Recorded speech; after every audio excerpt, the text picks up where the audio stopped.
Now, John, I'm back again. I cut you off there earlier. I wanted we were chatting about the All Ireland minor semi final. Tipperary playing Antrim, so that's really when you got going. Yeah. That year. And you drove up. You were saying. Yeah. We drove up. Yeah. Jimmy Hennessy. I was with Jimmy Hennessy. Jimmy that was driving some of the West that time. Yeah. And there was a lot of West there players. Was 7 of us on that team. Yeah. Between subs, 6 of us started in the final, and Father Dan O'Neill, a couple of White, was a sub. And you played well, you kept your spot then for the final. Yeah. Jones's Road, first Sunday in September. Yeah. The old enemy Kilkenny. And the old enemy Kilkenny. Yeah. Kilkenny were better than us on the day, but we were in held up. Our centre field, our centre back, Conor Dwyer was sickish, probably shouldn't have played, and.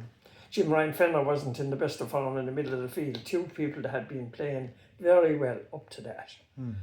Father Christie at full back, and myself, and we had a good. We were happy with our outing. We weren't good enough on the day, but we gave it a. The seniors won, didn't they? No, the seniors were beaten as well by Wexford. Wexford, okay, yeah. 2 was lost. Yeah, so a long journey back home. A long journey back home on Monday, yes. So you stayed the night? We stayed Sunday night. Okay. We went up Sunday morning. Where did you stay? We stayed in Barry's Hotel. Okay, yeah.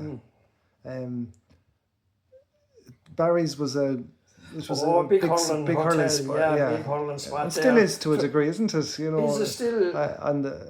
People. It's on the way out to Croke Park. It was the place. If you hadn't a ticket, you would go, and there was always tickets for sale around it, and people would have them, Yeah. It was a great spot. Now, you weren't the only county minor from the parish in 1960. Tom Ryan of Ballymore... Tom played football. Played football. He did, yeah. He did. Tom was only after coming to Clonoulty. Yes. A few years previous. Yeah. From Aherlow. Yeah. From a great football home, I suppose. Yeah, but you had him hurling before too long. We had him hurling before too long. We had. Yeah. He was a great athlete and a good rugby player. Yes. For Cashel, Tom was a good athlete. We were chatting not that long ago, and he was telling me about his rugby days and about coming to Clonoulty and Rossmore and really his football was his obviously his game, but he would have hurled together in 59, certainly in 1960, and then into 61. Then you were still under 21. Yeah. But now Clonoulty and Rossmore were back together. No choice. Had to. So the county board ruling that for every rural parish there could be only one GA club. Yeah. Was that something that you were aware of? Was it something that you knew much about? Yes, it was, because there was a few of the younger ones that was brought in. Donny Dwyer Cooper and myself were the 2 young lads from Clonoulty end of it, in at the meeting. And I can't... What meeting? There was a meeting called above in the old school, which is the hall now. Okay, yeah. We had a meeting there one night, and Father Coney chaired the meeting. Okay. And this was to inform you that... Yeah. That was now... It was now time and to come together. And... it was a little bit easier. The older people had little bits of differences as far as I remember. But the younger ones, lads of us that were there, just wanted to join up and play hurling. Okay, yeah. That was the thing. And we won out. Nice. Although probably no choice really. There wasn't a choice, but still there was that little bit of aggro, in trying to arrange who was going to be, how many selectors and who was, And was that trashed out at that particular meeting? As far as I know, that was kind of trashed out. It was going to be 3 from, I don't know which way, 1 year and 3 from the other side the year after. So two from Clonoulty and one from... Three. Three. So 5 selectors. 5 selectors. 3 and 2. 3 and 2. And then it would be 2 and 2. Yeah, the opposite anyway. It worked out, so it only took a few years. And the older people moved on a bit, and the younger crowd coming on just wanted to... Yeah. And do you think it held us back, John? The split between Clonoulty and Rossmore in the 50s? Yeah. It had, and it was still going on. Do you know what I mean? Into the 60s. Yeah, and into the 90s, and there would be still little bits. Yeah. Certain people that had. Yeah. They'd always bring up something. Yeah. But no, the younger crowd on both sides never wanted to know about. Yeah, but you didn't know any difference. You didn't know. No, because you were playing together, schoolboys, you were playing together minor, you were playing together under 21, and so you just got on with it. we grew up together, kind of, and we knew one another, and we always got on well together. Yeah. You played that first game, that first senior game back in 1961. Now, was it Cashel you played? My head has gone a little bit, but we played Kickham's one of those years. Yes. It was Kickham's in 61. You're right. 61. Correct. God, you have a better memory than I have. Yeah. And that was in Golden. Yeah. We played them. It was close enough, kind of. They won out for a finish.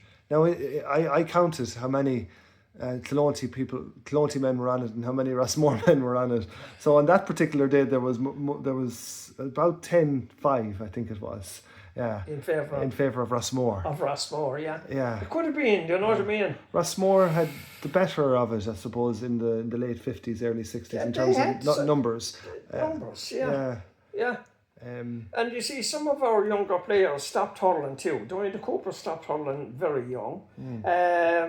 We lost some of the Thomas Lucknahan and Michael Lucknahan went to England. Yeah. Do you know what I mean? Stevie Garrett, Jimmy Garrett, they all went away young. Yes. And the Clonoultian would have been hit bad kind of with emigration. Yeah. In the early, the late into the 60s. Late 50s, 60s, and an awful lot of people left shortly after finishing school in Clonoulty. Yeah.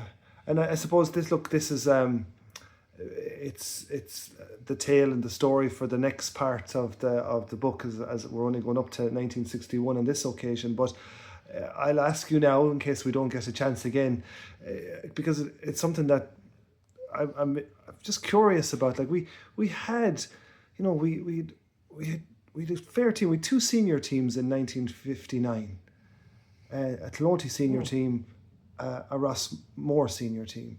We had a very good under 21 team in 1959. We had decent enough minor teams, not bad at all. We were winning under 15, 3 under 15 schoolboys in a row. Yeah. Plenty of hurlers in the parish, and yet when we got into this, when we came back together, you'd have said, right, here we go, we're going to drive on. The 60s and even the 70s were, relatively unsuccessful. Well, you see, you look back at that time, the immigration, as I say, are people going to Dublin. You went yourself. I did, in 63, But Louis Fell left after that 15 team. Connie Ryan Coney they all went to England. Connie Pod. Connie's sight then started to go at that stage, and he had to finish up. Donny packed it in early, I don't know for what reason. Sean Breen was back and forth a bit to England at the time as well. He was. Dinny Maher married, went to Thurles. Do you know what I mean? Stan kind of did Stan finish up in the 60s as well? He did. Patty Dwyer, Jimmy Dwyer, they all went to England. Clonoulty got a big clean out. I left myself and went to Dublin to work in 63. And, didn't come back until I played first in probably 68 or 9. I came back. And that was it, kind of. Do you know what I mean? We just couldn't keep the hurlers that we had. That was it. That was life. And there was younger ones coming on, and they went away. After juvenile, sure, Brian Butler went to Dublin. Brian Dwyer, that was on that 15 team, went to Dublin. They were all working the bank in Dublin, and there wasn't a way of getting up and down that time. They hadn't cars, they had nothing. And Brian's brother TJ, of course, you know, he got the bad bang in the eye, wasn't it, that time as well? Yeah, that's right. Because he was hurling. He was, yeah. Do you know what I mean? So things that way happened. There wasn't work around, and people were. So John, look, I'm very grateful for the time you've given me this evening. You know, I've been writing from about the club from the 1880s up to 1961. We're now in 2024.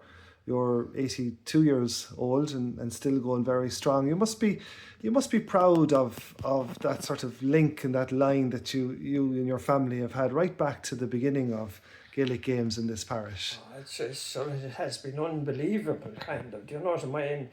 To see that your grandchildren win an All Ireland Junior B. I'll never forget that day.